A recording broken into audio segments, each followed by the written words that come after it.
ہم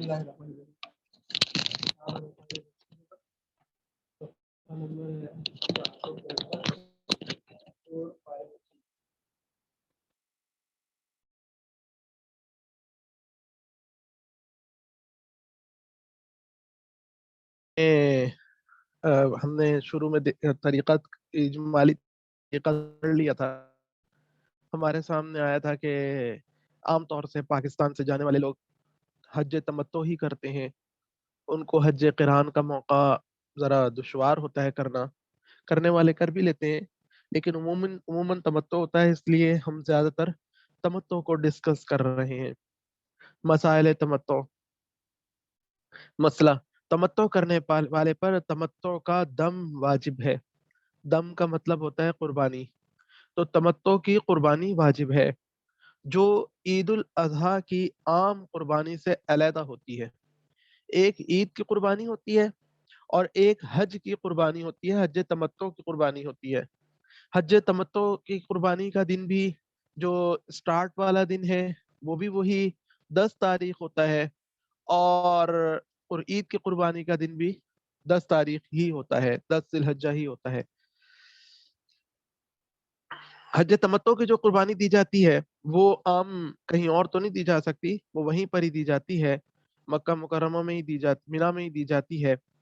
تو 10ویں تاریخ کو آخری جمرہ، 10ویں تاریخ کو آخری جمرہ یعنی بڑے شیطان، آخری جمرہ یعنی بڑے شیطان کو کنکریاں مارنے کے بعد، رمی کے بعد ذبح کرے. اگر دم یعنی قربانی پر قدرت نہ ہو تو 10 روزے رکھے. کوئی آدمی ایسے پہنچ گیا جو تمتع کرنے والا ہے، پاکستان سے تو ایسے جانے والے لوگ کم ہی ہوتے ہیں کہ جن کے پاس پیسے نہ ہو، جو افریقہ کے آس پاس کے غریب ممالک سے آ جاتے ہیں، یا سعودیہ سے ہی کوئی آ جائے ایسا غریب آدمی کہ جو کسی طریقے سے پہنچ گیا تو اس کے پاس دم قربانی کرنے کی قدرت نہیں ہے، تو یعنی بکرا قربان کرنے کی قدرت نہیں ہے، تو وہ 10 روزے رکھے گا. ان روزوں کی ترتیب بھی ہوتی ہے کہ 3 روزے تو 10ویں ذی الحجہ سے پہلے رکھے گا. اس کو پہلے سے ہی پتا ہے کہ میرے پاس پیسے نہیں ہیں اور حج تمتع کر رہا ہے، تو 3 روزے تو 10ویں ذی الحجہ سے پہلے رکھے گا. ان کو متفرق طور پر بھی رکھنا جائز ہے، توڑ توڑ کے رکھ لے یا اکٹھے رکھ لے، لیکن پے در پے رکھنا افضل ہے. اور باقی 7 روزے ایام تشریق یعنی جن میں تکبیرات تشریق پڑھی جاتی ہیں، ان کے گزرنے کے بعد جہاں چاہے رکھے، خواہ مکہ مکرمہ میں رکھ لے یا کسی اور جگہ، لیکن گھر آ کر رکھنا افضل ہے. ان کو بھی متفرق رکھا جا سکتا ہے لیکن لگاتار رکھنا افضل ہے. مسئلہ: تمتع کرنے والا عمرہ کرنے کے بعد حج سے پہلے مزید عمرہ کر سکتا ہے. عمرہ تو اس نے ایک تو عمرہ اس نے وہاں پہنچ کر ہی کرنا ہے، اور ابھی حج میں کہہ لیجئے کہ 20-25 دن ہے، اس کا دل چاہ رہا ہے کہ میں مکہ مکرمہ کے اندر ہوں، مسجد عائشہ سے جا کے احرام باندھ کر آؤں اور مزید عمرہ کر لوں، تو مزید عمرے میں کوئی ممانعت نہیں ہے، وہ مزید عمرہ کر سکتا ہے. مسئلہ: تمتع کرنے والا اگر 8ویں تاریخ کو احرام باندھ کر حج کی سعی پہلے ہی کرنا چاہے تو ایک نفل طواف رمل اور استباء سے کرنے کے بعد سعی کرے، ورنہ طواف زیارت کے بعد سعی کرے، اور یہی افضل ہے. ہوتا یہ ہے کہ حج جو طواف زیارت ہوتا ہے یہ قربانی کرنے کے بعد ہوتا ہے، یعنی کہہ لیجئے کہ 3 دن اس کے ہوتے ہیں، 12 تاریخ تک اس کا ٹائم ہوتا ہے، 10 11 12. تو ان دنوں میں اگر 25 لاکھ افراد کا مجمع پہنچا ہوا ہے حج کے لیے تو 25 لاکھ کے قریب افراد نے طواف زیارت کرنا ہے.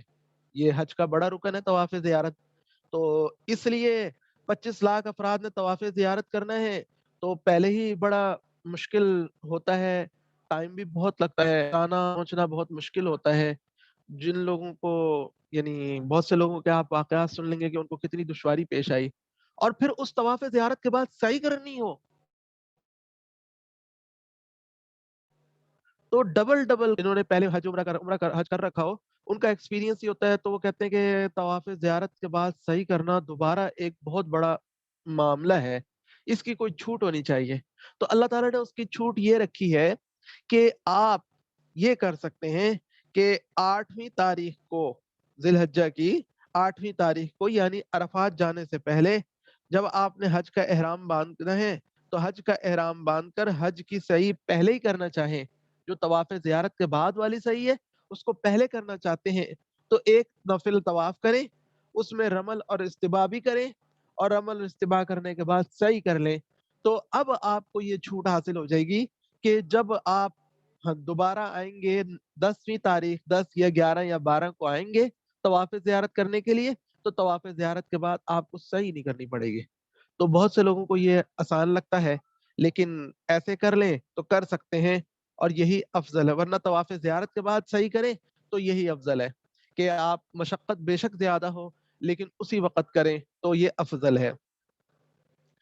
مکہ مکرمہ سے مینا جانا،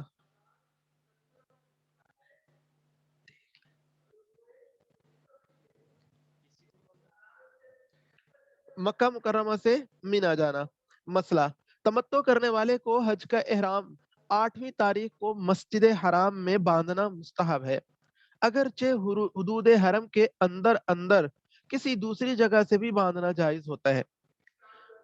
یہ حج کی کا احرام اب تو جو لوگ زیادہ تر جاتے ہیں ان کو تو 7ویں کو ہی رات کو باندھنا پڑ جاتا ہے، کیونکہ ان کی بسیں ان کو رات کو ہی لے جاتی ہیں، تو خیر رات کو باندھیں یا صبح 8ویں کو صبح باندھیں، تو بہتر یہ ہے کہ چادریں تو آپ اپنے کمرے سے پہن کر آ جائیں، غسل کر کے آ جائیں، لیکن طواف کے نفل پڑھ کے جو تلبیہ پڑھنا ہے، دعا پڑھنی ہے، نیت کرنی ہے، یہ سارے کام آپ مسجد حرام آ کر کریں۔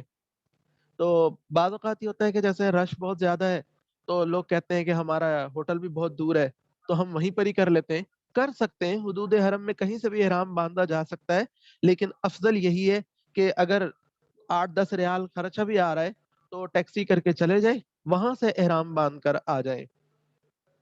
مسئلہ، 8ویں ذی الحجہ کو سورج نکلنے کے بعد مکہ مکرمہ سے مینا کو چلے اور رات کو مینا میں ہی قیام کرے، اور اگر 8ویں کو مکہ مکرمہ سے زوال کے بعد چلا اور ظہر کی نماز پڑھ لی، مینا میں پڑھ لی، تب بھی کچھ مذائقہ نہیں۔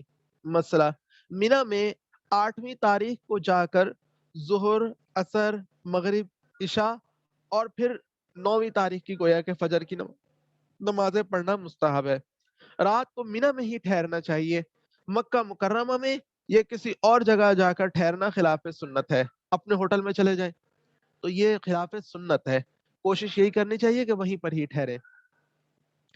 پھر مینا سے عرفات جانا، 9ویں ذی الحجہ کی صبح کو فجر کی نماز اسفار یعنی خوب اجالے میں پڑھے، اور جب سورج نکل آئے اور دھوپ جبل ثبیر پر پھیل جائے، پہاڑ کا نام ہے، مینا کے پہاڑ کا نام ہے، جبل ثبیر پر پھیل جائے، ثبیر لفظ ہوگا یا صبیر ہوگا ابھی میرے ذہن میں کنفرم نہیں ہے، تو عرفات کو چلے۔ سورج نکلنے سے پہلے عرفات کو جانا خلاف سنت ہے، سورج نکلنے سے پہلے عرفات کو جانا خلاف سنت ہے، لیکن یہ تو سارے وہی کام کر سکتے ہیں پابندیاں کہ جو خود واقف ہو، پہلے جا چکا ہو، اور یا کسی ایسے واقف کے ساتھ جا رہا ہو جو پیدل چلے گا، تو وہ ساری چیزوں کو آسانی سے پورا کر سکتا ہے۔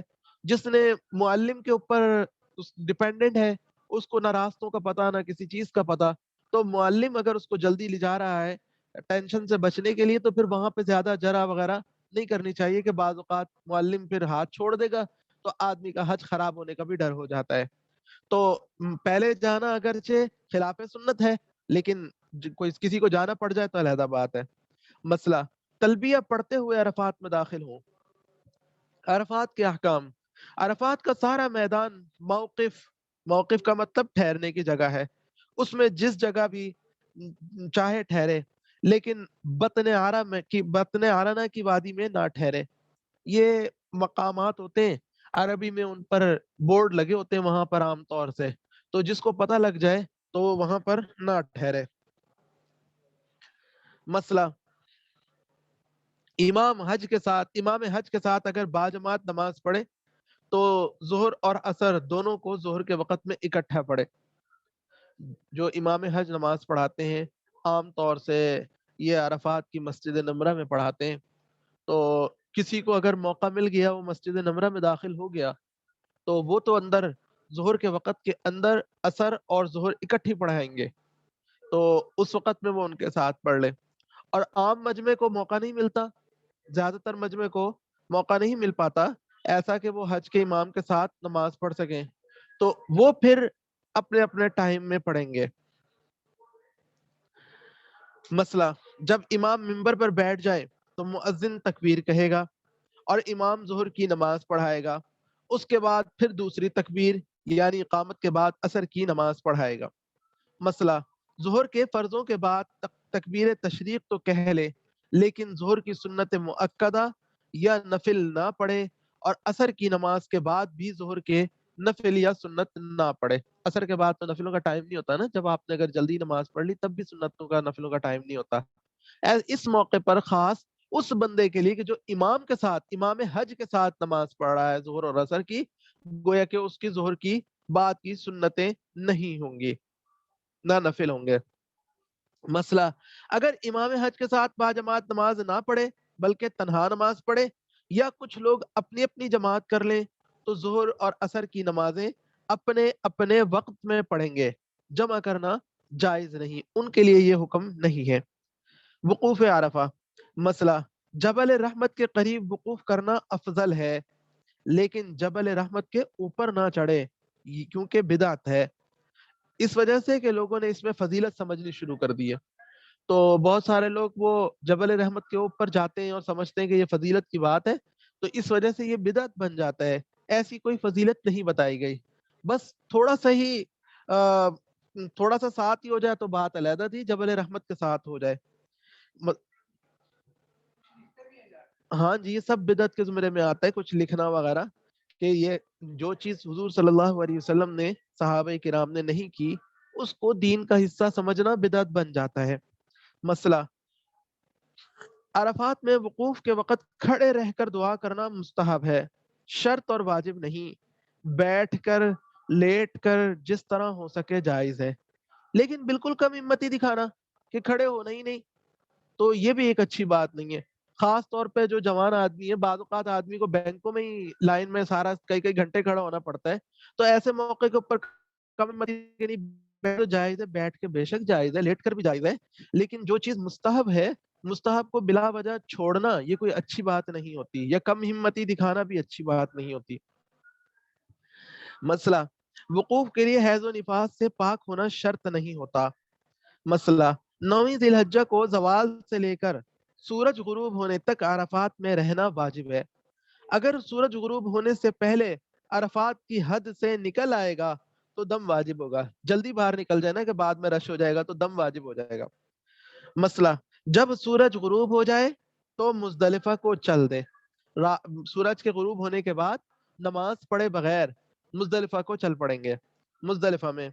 مسئلہ، جب عشاء کا وقت ہو جائے، جب مزدلفہ میں پہنچ گئے، کوئی آدمی جلدی سے پہنچ گیا، زیادہ تر لوگ تو بہت لیٹ پہنچتے ہیں، رات کو کوئی 1 بجے پہنچ رہا ہے، کوئی 2 بجے پہنچ رہا ہے، لیکن کوئی جلدی بھی پہنچ گیا، تو عشاء کا وقت ہو جائے تو ایک اذان اور ایک اقامت سے، ایک اذان اور ایک اقامت سے مغرب اور عشاء کی نماز پڑھے، پہلے مغرب کی نماز پڑھے اس کے بعد عشاء کی، دونوں نمازوں کے درمیان سنت اور نفل نہ پڑھے بلکہ مغرب اور عشاء کی سنتیں اور وتر عشاء کی نماز کے بعد پڑھے، بعد جا کر پڑھے۔ مسئلہ، مزدلفہ میں مغرب اور عشاء کو اکٹھا پڑھنے کے لیے جماعت شرط نہیں، خواہ جماعت خواہ جماعت سے پڑھے یا تنہا، دونوں کو اکٹھا ہی پڑھے۔ مسئلہ، اگر مغرب یا عشاء عرفات میں یا راستے میں پڑھ لی تو مزدلفہ آ کر دوبارہ پڑھنی چاہیے، کسی نے یہ سوچا کہ لیٹ ہو رہی ہے پہلے پڑھ لیتے، دوبارہ پڑھے گا۔ مسئلہ، مغرب اور عشاء کی نماز سے فارغ ہو کر مزدلفہ میں ہی ٹھہرے اور وہاں صبح صادق تک ٹھہرنا سنت مؤکدہ ہے۔ مسئلہ، اس شب میں جاگنا اور تلاوت و نوافل اور دعا وغیرہ کرنا مستحب ہے، یہ بھی ایک قیمتی رات ہوتی ہے، سارا دن اگرچہ آدمی نے بڑی مشقت سے گزارا ہوتا ہے، لیکن اس رات کو صرف سو سو کے یا ضائع نہیں کرنا چاہیے، یہ بھی بہت قیمتی رات ہے۔ مسئلہ، جب صبح صادق ہو جائے تو اول وقت اندھیرے میں فجر کی نماز پڑھے، پھر وقوف کرے اور اس میں ذکر اور دعا کرے۔ مسئلہ، اگر مزدلفہ میں اس وقت وقوف نہ کیا اور صبح صادق سے پہلے ہی رات ہی کو وہاں سے چلا گیا، یعنی تہجد کا ٹائم ختم ہونے سے پہلے تہجد کے ٹائم میں ہی باہر نکل گیا تو دم واجب ہوگا. البتہ اگر عذر کی وجہ سے نہیں ٹھہرا، مثلا مریض ہے یا کمزور ہے، تو دم واجب نہ ہوگا. مسئلہ، اگر عورت ہجوم کی وجہ سے مزدلفہ میں نہ ٹھہرے تو اس پر دم واجب نہ ہوگا. مسئلہ، مزدلفہ سے 70 کنکریاں کھجور کی گھٹلی یا چنے اور لوبیے کے دانے کے برابر اٹھانا مستحب ہے. بہت بڑی بڑی نہیں، کھجور کی گھٹلی، چنے یا لوبیے کے دانے کے برابر اٹھانا مستحب ہے. کسی اور جگہ سے یا راستے سے بھی اٹھانا جائز ہے لیکن مزدلفہ سے مستحب ہے. 10ویں کی رمی. مسئلہ، صرف آخری جمرہ کی یعنی بڑے شیطان کی رمی کرنے ہیں 10ویں تاریخ کو، صبح عید کا دن بھی ہوگا تو یہ واجب ہے. رمی کے چھوڑنے سے دم واجب ہو جاتا ہے. اس دن اگر ہم رمی نہیں کریں گے، کنکریاں نہیں ماریں گے تو دم آ جائے گا. مسئلہ، 10ویں کو رمی کا وقت صبح صادق سے 11ویں کی صبح تک ہے. 10ویں تاریخ کی رمی کا وقت صبح صادق سے یعنی تہجد کا ٹائم ختم ہوتے ہی شروع ہو جائے گا اور 11ویں کی صبح تک ہے. لیکن یہ بات ذہن میں رکھیے گا، تہجد سے پہلے ٹائم نہیں شروع ہوتا. ایسی بھی خبریں آنا شروع ہو جاتی ہیں کہ بعض لوگ تہجد سے پہلے ہی جا کے تہجد کے ٹائم میں جا کے مارا ہے، رات کو 12 بجے سے کنکریاں مارنے شروع کر دیتے ہیں. تو ایسا کوئی چکر نہیں ہے، ایسی اس طرح سے جائز نہیں ہے. تو اگلے دن 11ویں کی صبح تک ہے. سورج نکلنے سے زوال تک کا وقت مسنون ہے. سورج نکلنے سے زوال تک کا وقت مسنون ہے. زوال سے لے کر غروب تک کا وقت مباح ہے. غروب کے بعد نکلنے سے پہلے بھی مکروہ ہے. البتہ عورت اور مریض اور کمزور لوگ ہجوم کے خوف سے ان وقتوں میں کریں تو مکروہ نہیں. مسئلہ، 10ویں کو جمرہ اخرى یعنی بڑے پر پہلی کنکری مارنے کے ساتھ تلبیہ موقوف کر دیں. لبیک اللہم لبیک پڑھنا یہ فوراً بند کر دیتے ہیں، کنکری مارتے کے ساتھ ہی بند کر دیتے ہیں. اب ہے اس کے بعد مرحلہ بال منڈانے کا یا کتروانے کا. مسئلہ، چوتھائی سر کے بال منڈانا، کتروانا واجب ہے. اس کے بغیر احرام نہیں کھل سکتا. جو احرام کی پابندیاں ہیں، خوشبو لگانا، بال ناخن کاٹنا یا کپڑے سلے ہوئے پہننا، یہ سارے کام نہیں حلال ہوتے. تمام سر کے بال منڈانا یا کٹانا مستحب ہے اور منڈانا کٹانے سے افضل ہے. اگر بال کٹائے تو ایک پورے سے کچھ زیادہ کٹائے، اس سے کم نہ کٹائے. پورے سے کم کتروانے یعنی کٹانے کی صورت میں کترانے کا حکم پورا نہ ہوگا. کتروانے میں آ جائے گا مشین بھی جو چلاتے ہیں نا وہاں پر، تو الیکٹرک مشین ہوتی ہے، وہ بھی بال کاٹنے کترنے کے حکم میں آتی ہے. تو مشین نے جو بال آپ کے اتارے ہیں وہ کم از کم اتنے ہوں کہ ایک پورے سے بڑے ہوں. اگر ایک پورے سے چھوٹے بال تھے ان پہ مشین چلا دی گئی تو اس صورت میں مسئلہ، عورت کو سر منڈانا حرام ہے، وہ ایک پورے کے برابر بال کتروائے. اگر کوئی شخص گنجا ہے یا اس کے سر پر ایک پورے سے چھوٹے بال ہیں تو سر پر صرف اس طرح پھیرنا واجب ہے. کسی نے 2-4 دن پہلے ہی اگر عمرہ کیا تھا، اس وجہ سے اس کے سر پر بال بالکل بھی نہیں ہے، تب بھی اس طرح ضرور پھروا لے، گویا کہ بال اگر اگا بھی ہو ذرا سا بھی تو وہ بھی اتر جائے. مسئلہ، بال منڈانے یا کتروانے کے بعد جو چیزیں احرام کی وجہ سے منع ہیں وہ ساری جائز ہو جاتی ہیں، مثلا خوشبو لگانا، سلا ہوا کپڑا پہننا وغیرہ. البتہ عورت کے پاس جانا، جی جی جی البتہ عورت کے پاس جانا یہ جائز نہیں ہوتا، بلکہ یہ طواف زیارت کے بعد جائز ہوتا ہے. حج کا جو دوسرا بڑا رکن ہے طواف زیارت، اس کے بعد یہ جائز ہوتا ہے.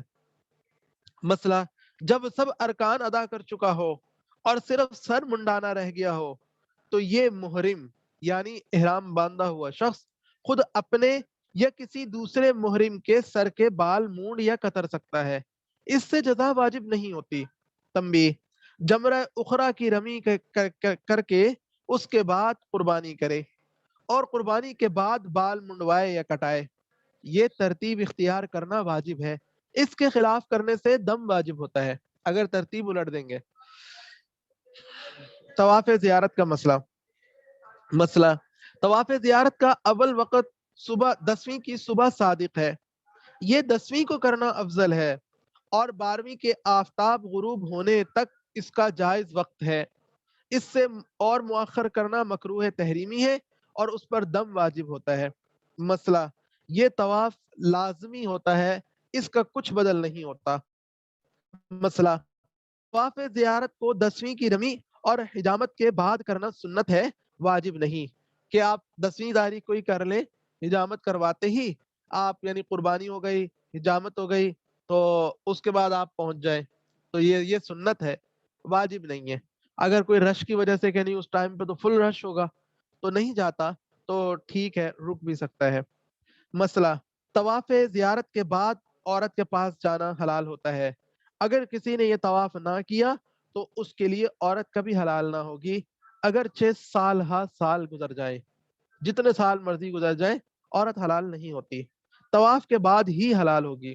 اسی طرح اگر عورت کا طواف زیارت رہ گیا تو وہ بھی شوہر کے لیے حلال نہیں ہوگی، اس کے لیے شوہر حلال نہیں ہوگا جب تک کہ وہ طواف زیارت نہ کر لے۔ مسئلہ اگر عورت حیض کی وجہ سے طواف زیارت اس کے وقت میں نہ کر سکے تو اس کو اوپر دم واجب نہ ہوگا، پاک ہونے کے بعد طواف کرے۔ ہم نے ٹائم پڑھا نا کہ 12ویں تاریخ تک کرنا یہ جائز ہے، 12ویں سے لیٹ کرنا، 12ویں تاریخ کے بعد کرنا مرد کو یہ تو اس پر دم آ جاتا ہے، مکروہ تحریمی اور دم آ جاتا ہے۔ اگر عورت کو ان دنوں میں حیض کی وجہ سے وہ نہیں جا سکتی تو اس کے اوپر دم نہیں آتا، پاک ہو کے فارغ ہو جائے پھر وہ چلی جائے، چاہے اس کو 14 15 16 ہی کیوں نہ ہو جائے۔ مسئلہ جو عورتیں ان دنوں میں حیض سے ہوں اور ان کو واپسی کا سفر درپیش ہو تو ان کو چاہیے کہ وہ اپنا سفر ملتوی کر دیں، فلائٹ شیڈیول تبدیل کروا لیں، اور جب تک پاک ہو کر طواف نہ کر لیں مکہ مکرمہ سے واپس نہ جائیں۔ مسئلہ اگر حکومتی پابندیوں کے باعث مجبوری ہو یا خامن یا اہل قافلہ کی روانگی کی تاریخ تبدیل نہ کی جا سکتی ہو، جیسے کہ اب ہونے لگ گیا ہے کہ فلائٹ تبدیل کرانا کوئی آسان کام نہیں ہوتا، تو یعنی اگر مزید ٹھہرنا واقعی ممکن نہ ہو تو پھر عورت حالت حیض ہی میں جا کر طواف زیارت کر لے، طواف زیارت حالت حیض ہی میں جا کے کرے، تو اس سے اس کا طواف زیارت تو ادا ہو جائے گا، لیکن ایک تو اس کو توبہ و استغفار بھی کرنا ہوگا کہ اس نے یہ تو ہم نہیں کہہ سکتے کہ جو بھی اس کی مجبوریاں ہیں یہ اللہ تعالیٰ کی طرف سے تو نہیں ہے، یہ تو بندوں کی طرف سے ہیں، تو اس لیے اس کو توبہ و استغفار بھی کرنی پڑے گی، اور دوسرے ایک اونٹ یا گائے حرم میں ذبح کرنا ہوگی ایسی عورت کو، لیکن وہ واپس ہی آ گئی اگر تو کبھی وہ بھی نہیں حلال ہوگی شوہر کے لیے، نہ شوہر اس کے لیے حلال ہوگا، تو وہ ایک علیحدہ بہت بڑا مسئلہ ہے، تو دوبارہ جانا پتہ نہیں نصیب ہوگا نہیں ہوگا،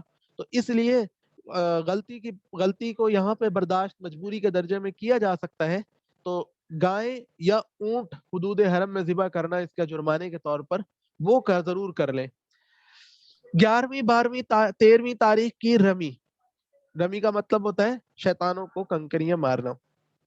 مسئلہ 11ویں 12ویں کو رمی کا وقت زوال کے وقت سے شروع ہوتا ہے، جو پہلے دن تھا 10ویں تاریخ کو وہاں پر تو یعنی رمی کا وقت کنکریاں مارنے کا وقت شروع ہوا تھا صبح صادق سے شروع ہوا تھا، یہاں پر شروع ہو رہا ہے زوال کے وقت سے، زوال سے پہلے جائز نہیں، یہ بہت بڑا فرق ہے، تو وہاں پہ بعض لوگ آپ کو زوال سے پہلے ہی کہہ رہے ہوتے ہیں کہ چلیں ٹائم ہو گیا، تو زوال سے پہلے نہیں جانا، اور زوال سے لے کر غروب آفتاب تک کا وقت مسنون ہے، غروب سے صبح صادق تک کا وقت مکروہ ہے، 13ویں کی رمی کا وقت صبح صادق سے غروب تک ہے، لیکن زوال سے پہلے وقت مکروہ تنزیہی ہے اور بعد میں وقت مسنون ہے، عورتوں اور کمزوروں کے لیے مکروہ وقت میں کراہت نہیں ہوتی۔ دیکھیے 13ویں کی تاریخ کی رمی کا وقت دوبارہ صبح صادق سے غروب تک ہے، ہر دن کا کہہ لیجئے گویا کہ علیحدہ علیحدہ وقت ہے، 11ویں اور 12ویں میں رش زیادہ ہوتا ہے، اور ایک مرحلہ ہوتا ہے کہ سارے لوگ انتظار میں بیٹھے ہوتے ہیں، صرف کنکریاں مارنے ہی جانے ہیں، تو یکدم سارے لوگ نکلتے ہیں، تو وہ جلدی نکالنے کی کرتے ہیں۔ 13ویں کا مسئلہ علیحدہ ہے، تو عورتوں کے لیے عورتوں اور کمزوروں کے لیے جو مکروہ وقت ہوتا ہے اس میں کوئی کراہت نہیں ہوتی. وہ رات میں، جیسے زیادہ تر وقت رات کا ہی آ رہا ہے مکروہ وقت، تو عورتوں کو اگر رات کو لے جاتے تو کوئی کراہت کی بات نہیں ہے. مسئلہ، ان دنوں میں تینوں جمرات کی رمی کرنا واجب ہے، یعنی 11ویں، 12ویں اور 13ویں کو. مسئلہ، 12ویں تاریخ کو زوال کے بعد رمی کر کے مینا سے مکہ مکرمہ چلے آنا بلا کراہت جائز ہے، لیکن افضل یہ ہے کہ 13ویں کو رمی کے بعد آئے. اگر کوئی 12ویں تاریخ کو ہی، یعنی سمجھیے کہ اس نے 10 تاریخ کو مارے کنکر مارے، 11 کو مارے، 12 کو مارے، 12 کو اگر وہ زوال کے بعد رمی کر کے مکہ مکرمہ سے چلا آتا ہے، مکہ مکرمہ آ جاتا ہے، تو اس میں کوئی کراہت نہیں ہے. لیکن اگر کوئی کہتا ہے کہ نہیں میں 13ویں کو بھی ماروں گا پھر جاؤں گا مکہ مکرمہ، تو یہ افضل ہے. مسئلہ، اگر 12ویں کو مکہ مکرمہ جانے کا ارادہ ہو تو پھر غروب سے پہلے مینا سے نکل جائے. اگر جانا ہے 12 تاریخ کو ہی واپس مکہ مکرمہ تو پھر غروب سے پہلے پہلے نکل جائے. غروب کے بعد پھر 13ویں تاریخ کی کو کنکریاں مارے بغیر جانا مکروہ ہے. گو 13ویں کی رمی واجب نہیں ہوگی، سر پہ تو نہیں آئے گی، لیکن پھر جب غروب کا ٹائم ہو گیا تو اس کے بعد اب مکروہ ہے، کراہت ہے کہ چھوڑ دیں. لیکن اگر 13ویں کی صبح صادق مینا میں ہو گئی تو 13ویں کی رمی پھر واجب ہو جائے گی. مسئلہ، جو شخص معذور ہو اس کی طرف سے کوئی دوسرا شخص رمی کر سکتا ہے، لیکن رمی کے بارے میں وہ شخص معذور اور مریض سمجھا جائے گا جو کھڑے ہو کر نماز نہ پڑھ سکتا ہو اور جمرات تک پیدل یا سوار ہو کر آنے میں اسے سخت تکلیف کا اندیشہ ہو. اگر سوار ہو کر جمرات تک آ سکتا ہے اور مرض کی زیادتی اور تکلیف کا اندیشہ نہیں ہے تو اس کو خود رمی کرنا ضروری ہے، دوسرے سے رمی کرانا جائز نہیں. ہاں، اگر سواری یا کوئی شخص اٹھانے والا نہ ہو تو پھر معذور ہے، دوسرے سے رمی کرا سکتا ہے. دوسرے شخص سے رمی کرانے کے بارے میں یہ معاملہ سخت ہے. بہت سے لوگ دیکھتے ہیں کہ جب کوئی حادثے کا یا ایسے کوئی افواہیں اڑ رہی ہوتی ہیں یا حادثہ کوئی زیادہ پیش آ رہا ہوتا ہے تو وہاں پر وہ فوراً کہتے ہیں، اپنی بیویوں سے کہتے ہیں عورتیں معذور ہیں، کمزور ہیں یا بوڑھے ہیں، والد صاحب بوڑھے ہیں تو والدہ بوڑھی ہیں، ہم ان کی طرف سے کراتے ہیں. حالانکہ وہ ویل چیئر پہ بھی جا سکتی ہیں یا پیدل بھی چل کے جا سکتی ہیں، اپنے ہاتھ سے بھی پھینک سکتی ہیں. تو یہ تو ٹھیک ہے کہ اگر کوئی ایسا حادثہ اللہ نہ کرے پیش آ رہا ہو تو آدمی کو اندر ہی ٹھہرنا چاہیے تھوڑا. چلو مکرو وقت میں جا کے کر لے گا، کوئی مجبوری پیش آ رہی ہے، جب معاملہ صاف ہو جائے گا تب جا کے آرام سے کر لے. لیکن اتنے آرام سے ہم معذور نہیں کہہ سکتے رمی کے معاملے میں. دوسرے سبق کا ٹائم شروع ہو گیا.